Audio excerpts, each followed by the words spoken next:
तो मेरे प्यारे साथियों, आरआरबी ग्रुप डी एग्जाम 2025 5 दिसंबर के फर्स्ट शिफ्ट का एनालिसिस हम लोग करने वाले हैं। हमने जितने भी क्वेश्चंस को सिलेक्ट किया है 100% एक्यूरेट और ऑथेंटिक क्वेश्चंस है।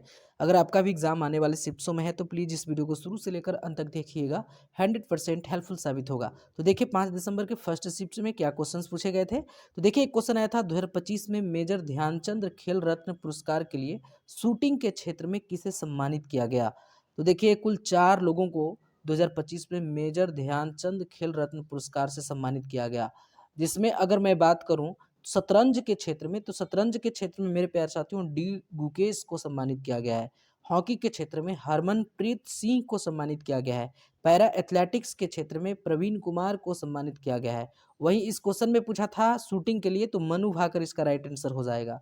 शूटिंग में मनु भाकर को सम्मानित किया गया है खेल रत्न पुरस्कार 2025 में। उसके बाद देखिए एक क्वेश्चन मेरे प्यारे साथियों आया था मार्च 2025 में प्रतिष्ठित प्लित्जर आर्किटेक्चर पुरस्कार के लिए किसे प्रदान करने की घोषणा की गई है। तो ये लियू जियाकुन है चीन के, उसको याद रखिएगा। आर्किटेक्चर में याद रखिएगा। उसके बाद एक क्वेश्चन आया था अनुराग कश्यप की एक फिल्म है डकैती, इसमें मूल मृणाल ठाकुर के साथ मेरे प्यारे साथियों मुख्य अभिनेता कौन थे उसका नाम पूछा था। तो देखिए अनुराग कश्यप की एक फिल्म आई थी जिसका नाम है डकैती, उसमें मृणाल ठाकुर के साथ शेष थे। अदीबी शेष याद रखिएगा, एक मुख्य अभिनेता के रूप में काम किया है अदीबी शेष। उसके बाद देखिए एक क्वेश्चन मेरे प्यारे साथियों, एक क्वेश्चन आया था 2025 से ही।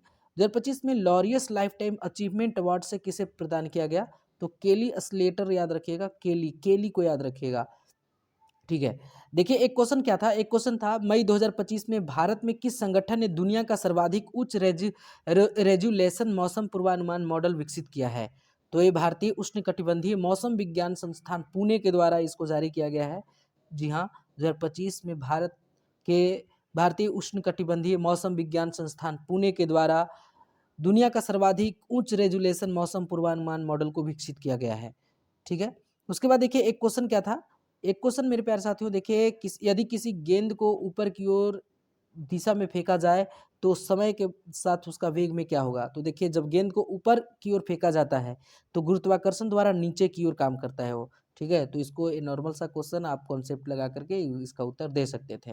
एक क्वेश्चन था एशियाई एथलेटिक्स चैंपियनशिप 2025 में भारत ने कुल कितने पदक जीते हैं। तो देखिए एशियाई एथलेटिक्स चैंपियनशिप 2025 में भारत ने कुल 24 पदक जीते हैं। ठीक है, जिसमें 8 स्वर्ण पदक है, 10 रजत है और 6 कांस्य पदक है। इसको याद रखिएगा। उसके बाद मेरे प्यारे साथियों ये आखिर हुआ था कहाँ, तो दक्षिण कोरिया के गुमी में हुआ था, याद रखिएगा। दक्षिण कोरिया के गुमी में इसका आयोजन किया गया था, जिसमें भारत पदक तालिका में मेरे प्यारे साथियों सेकेंड नंबर पर था। ठीक है, पदक तालिका में भारत का नंबर सेकेंड पोजीशन पर था, याद रखिएगा। फर्स्ट नंबर पे कौन था, कमेंट्स करके बताइए फर्स्ट नंबर पे कौन था। देखिए क्वेश्चन था भारत ने के चुनाव आयोग द्वारा लॉन्च किया जा रहा नया वन स्टॉप डिजिटल प्लेटफॉर्म का नाम क्या है और क्या कहलाता है। तो ई सीनेट याद रखिएगा। सबसे पहले इसका प्रयोग बिहार से ही किया गया नगर निकायों के चुनाव से, तो याद रखिएगा ई सीनेट इसका राइट आंसर हो जाएगा। उसके बाद मेरे प्यारे साथियों देखिए इसके तो ऑप्शंस भी हमें मिले थे। निम्न में से कौन सी नलिका फ्लोएम में पाई जाती है। तो देखिए क्या वो वाहिकाएं हैं, क्या वो सीरा कोशिकाएं हैं, क्या वो चलनी नलिकाएं हैं, क्या वो जाइलम रेसे हैं। तो मेरे प्यारे साथियों चलनी नलिकाएं जो हैं ये आपके जो हैं वो फ्लोएम में पाई जाती हैं। तो इसका right answer option number C हो जाता। बिल्कुल 100% एक्यूरेट यही ऑप्शंस भी थे। ठीक है, स्टूडेंटों के द्वारा प्रोवाइड कराया गया और 100% एक्यूरेट ये ऑप्शंस थे। देखिए क्वेश्चन था जे थॉमसन के परमाणु मॉडल के बारे में कौन सा कथन सही है।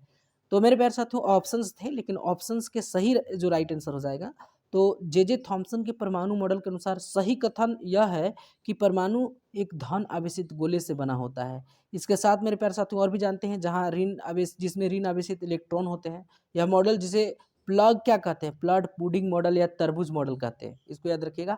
और तरबूज मॉडल से मेरे प्यारे साथियों 3-4 तारीख वाले शिफ्ट में भी क्वेश्चन आया था और 100% क्वेश्चन सिक्योर था कि वही इसी तरह के क्वेश्चन थे, लेकिन उसमें कुछ लैंग्वेज का अलग था, लैंग्वेज को किया था।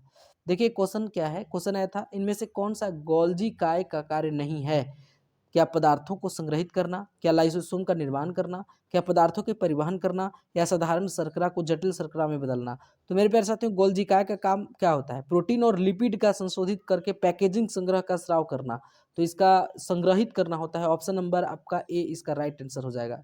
ठीक है, तो इसको याद रखिएगा, ठीक है। उसके बाद देखिए एक क्वेश्चन क्या पूछा गया था, एक क्वेश्चन था मेरे प्यारे साथियों, भारत का 107वां राष्ट्रीय उद्यान किसे घोषित किया गया? तो सबको पता होगा उड़ीसा में सिमलीपाल टाइगर रिजर्व को मेरे प्यारे साथियों अप्रैल 2025 में आधिकारिक रूप से इसको दर्जा दिया गया है एक भारत का 107वां राष्ट्रीय उद्यान के रूप में।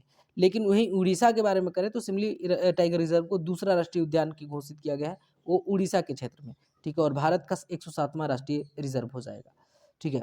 उसके बाद देखिए एक क्वेश्चन आया था 2025 के ही करंट से, भारतीय संरक्षण सम्मेलन 2025 का आयोजन कहाँ किया गया? देखिए भारतीय संरक्षण सम्मेलन 2025 का आयोजन मेरे प्यारे साथियों जून 2025 में देहरादून में किया गया था और इसको भारतीय वन्यजीव संस्थान द्वारा किया गया था, याद रखिएगा।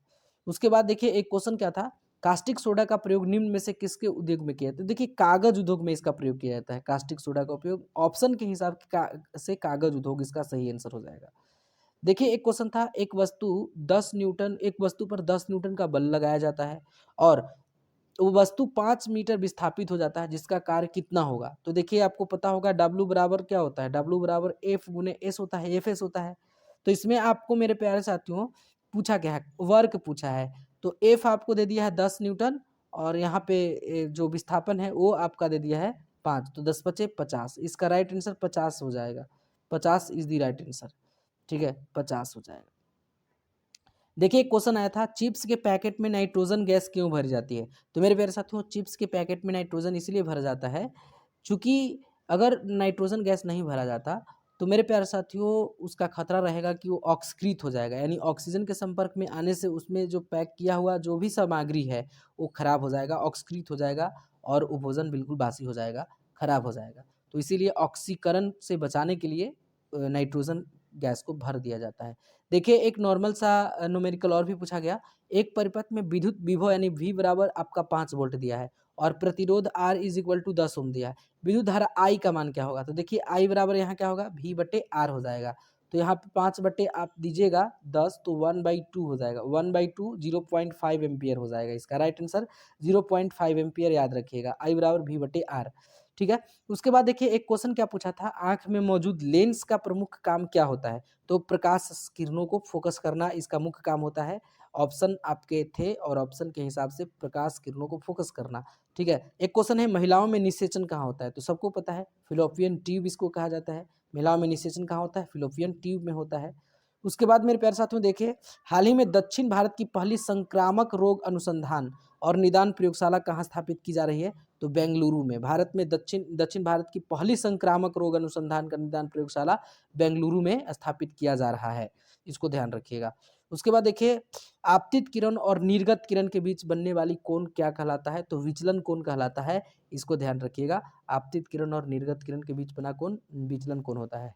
उसके बाद देखिए मेरे प्यारे साथियों एक क्वेश्चन आया था, पर्यावरण वन और जलवायु परिवर्तन मंत्रालय को 2025-26 के केंद्रीय बजट में लगभग कितने रुपए का आवंटन किया गया है?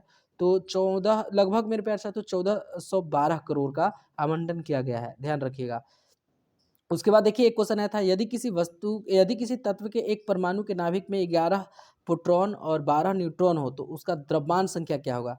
तो द्रव्यमान संख्या इज इक्वल टू क्या होता है, प्रोटॉन और न्यूट्रॉन की जो भी संख्या उसको जोड़ दीजिए। तो 12 और 11 को जोड़ देंगे मेरे प्यारे साथियों, तो 12 और 11 को जोड़ने से क्या बनेगा, 12 और 11 को 23 बनेगा, तो 23 याद रखिएगा, इसका राइट आंसर 23 हो जाएगा। तो मेरे प्यारे साथियों इस शिफ्ट में हमें जितने भी क्वेश्चंस मिले वो 100% एक्यूरेट और ऑथेंटिक्स क्वेश्चंस मिले हैं, और आप लोगों का अगर एग्ज़ाम आने वाले शिफ्ट्स में है तो प्लीज़ इस तरह की वीडियोस जो हम लाते हैं उसको देखते रहिएगा, 100% मेरे प्यारे साथियों हेल्पफुल साबित होगा।